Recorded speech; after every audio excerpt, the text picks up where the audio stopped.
భగవద్గీతను ఎన్నిసార్లు వినినా అమృతము వలె ఉంటుంది. గీతను సులభ మార్గంలో తెలుసుకుని వీలైనంత వరకు పరమాత్మని వాక్కులను మననం చేసుకుని ఆచరించడానికి ప్రయత్నం చేస్తూ ధర్మో రక్షిత రక్షిత అనే మార్గంలో నడుద్దాం. ఓం శ్రీకృష్ణ పరమాత్మనే నమః. గీతలో ధృతరాష్ట్రఉవాచ 2వ భాగంలో పురాతత్వవేత్తలు పంజాబ్లోను కాశీ ప్రయాగల మధ్య గల అనేకమైనటువంటి ప్రదేశాలలో కురుక్షేత్రానికై పరిశోధిస్తున్నారు. కానీ గీతాకారుడు స్వయంగా ఏ క్షేత్రంలో యుద్ధం జరిగిందో అదెక్కడ ఉన్నది అనే దాని గురించి ఇలా చెప్పాడు. ఇదం శరీరం కౌంతేయ క్షేత్రమిత్య విధీయతే.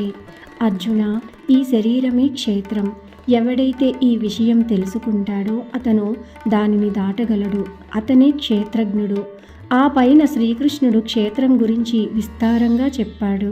ఇందులో గల 10 ఇంద్రియాలు, మనస్సు, బుద్ధి, అహంకారం, 5 వికారాలు మరియు 3 గుణాల వర్ణన ఉంది.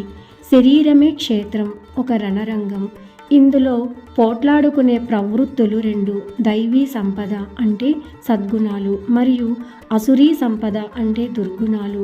పాండు సంతానం మరియు ధృతరాష్ట్రుని సంతానం సజాతీయ మరియు విజాతీయ ప్రవృత్తులు. అనుభవశాలి అయిన మహాపురుషుని శరణులోకి వెళ్ళినప్పుడు ఈ 2 ప్రవృత్తుల మధ్య సంఘర్షణ ప్రారంభమవుతుంది. ఇది క్షేత్రజ్ఞుల మధ్య సంఘర్షణ మరియు ఇదే వాస్తవిక యుద్ధం. ప్రపంచ యుద్ధాలతో చరిత్ర పుటలు నిండిపోయినవి. కానీ వీటిలో గెలుపొందిన వారికి కూడా శాశ్వత విజయం దొరకదు. శాశ్వతమైనటువంటి విజయం దొరకదు.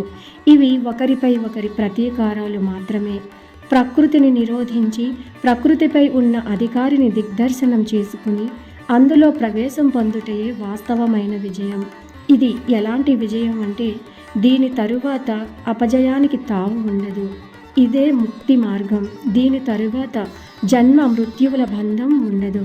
ఈ ప్రకారంగా అజ్ఞానంచే ఆచ్ఛాదితమైన మనస్సు సంయమనం ద్వారా క్షేత్రజ్ఞుల యుద్ధంలో ఏమైందన్న విషయాన్ని తెలుసుకుంటుంది.